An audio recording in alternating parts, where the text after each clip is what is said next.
Bonjour à tous et bienvenue dans notre compte-rendu matinal.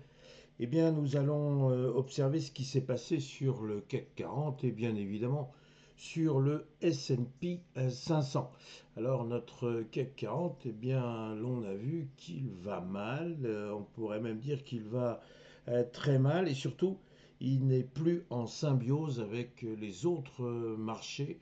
Et ça, c'est très préoccupant parce que cela veut dire qu'il y a une défiance vis-à-vis de notre pays et évidemment, il y a une défiance vis-à-vis de la dette, mais nous allons y revenir. Alors, débutons immédiatement avec notre CAC 40, CAC 40 que l'on voit ici avec son graphe.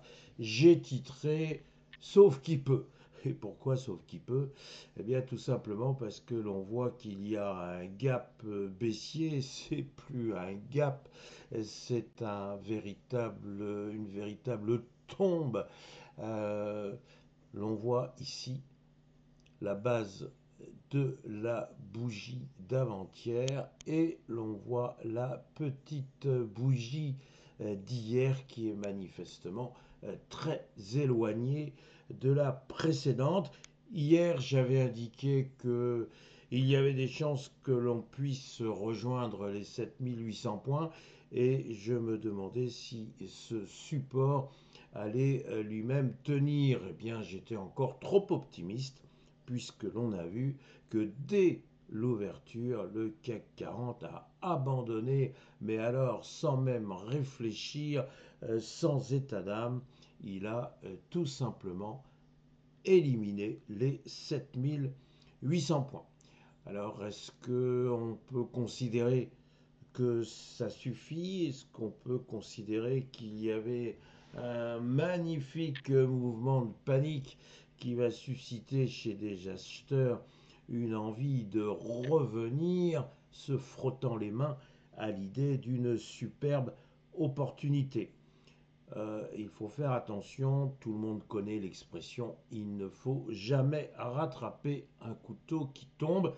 Est-ce que le CAC 40 a des allures de couteau? Et si oui, eh bien l'on voit que finalement ce ne serait pas les 7800 points qui seraient le véritable support, mais les 7505 points. Alors ce que l'on peut dire, c'est qu'effectivement ça va mal puisque on a une quasi-certitude de voir un nouveau gouvernement, ou plus exactement un ancien gouvernement, tout simplement s'en aller, et avec un nouveau gouvernement dont on ne sait absolument pas comment il serait constitué. Je ne continue pas, tout le monde connaît les termes de la discussion. On évoque maintenant une destitution du président de la République. Bref, on commence à serrer toute une suite d'hypothèses plus pessimistes les unes que les autres. Ce qui est absolument certain, c'est qu'il va y avoir quand même, qu'on le veuille ou non, une crise de confiance avec des étrangers qui vont continuer à accepter de prêter à la France, oui, mais à quel taux? Et donc on en est là, on attend le miracle. Le miracle, ce serait un gouvernement courageux qui s'attelle non pas aux rentrées, mais bel et bien aux dépenses. Tout le nœud, il est là. Seulement s'attaquer aux dépenses, cela demande, eh bien, devinez quoi? Du courage. Donc nous avons un CAC 40 qui n'est pas tout à fait prêt à remonter et à combler ces deux journées de panique. Nous enjoignons à une certaine prudence. Il faudrait véritablement que le 8 septembre, M. Bayrou reste en place. Encore une fois, il n'est pas interdit de croire au miracle.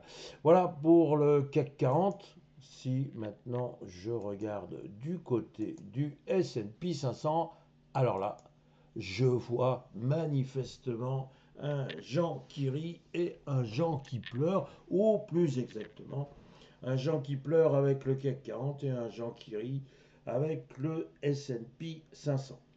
Mais je vais immédiatement nuancer mon propos. Pourquoi? Parce que eh bien, le S&P 500, il reste quand même, qu'on le veuille ou non, sagement sous sa résistance approximative des 6500 points. Alors me direz-vous, il y a quand même une très grande confiance et cette confiance, eh bien, elle est placée dans les résultats d'NVIDIA que nous allons connaître ce soir et on dirait que c'est NVIDIA qui mange en quelque sorte l'actualité, qui s'installe sur le dessus du panier. On évoque la Fed, on évoque les tentations de M. Trump d'aller grignoter l'indépendance de la Fed. Normalement, ceci devrait provoquer du remous. L'indépendance d'une banque centrale, c'est essentiel et pourtant, ce n'est pas effectivement la priorité des investisseurs en cette rentrée. L'importance, c'est de savoir ce que va faire Nvidia. Pourquoi attacher autant d'importance à ce que va publier Nvidia? Eh bien, tout simplement parce qu'il faut retenir un chiffre. Nvidia, c'est désormais 8% du S&P 500. Autant dire qu'une déception pourrait avoir des allures de séisme, de tsunami, et pourtant, les investisseurs sont extrêmement confiants. Hier, Nvidia montait, donc tout le secteur technologique montait. Alors, eh bien, juge de paix ce soir. Et attention, il vaut mieux quand même serrer les ceintures. Ce que l'on peut dire, c'est que si Nvidia, encore une fois, crée un miracle, décidément, c'est le mot de la matinée, si véritablement il y a un miracle avec Nvidia, bah, quelque part, ce ne serait pas forcément mauvais. Pour nous, marché français, on oublierait un petit peu Monsieur Bayrou et ses déboires, ou plus exactement la France et ses déboires, et puis on serait un petit peu attiré comme une forme d'aimant avec un S&P 500 qui chercherait cette fois de nouveaux records historiques. Mais nous devons avouer, je dois avouer, que véritablement, je n'en sais pas grand-chose. Et quand on ne sait pas grand-chose, l'honnêteté veut qu'on le dise.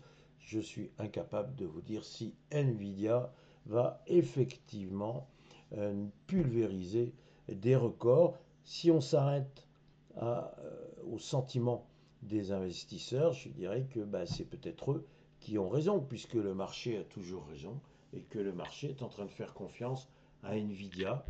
On en est là, mais je vous donne rendez-vous demain matin pour qu'on en sache un petit peu plus. Je pense que aujourd'hui, il ne va pas se passer grand-chose sur le S&P 500 avant, encore une fois, la publication des résultats d'NVIDIA. Voilà ma réflexion du jour, teintée encore une fois d'une forme de prudence sur ces deux indices que j'ai pris l'habitude de commenter avec vous. D'ailleurs, en matière de commentaires, je vous rappelle qu'il n'est pas interdit, qu'il est même conseillé de pratiquer le commentaire. N'hésitez pas à me dire ce que vous avez envie de me dire. Voilà, il me reste à vous souhaiter une excellente journée, une excellente séance. Merci.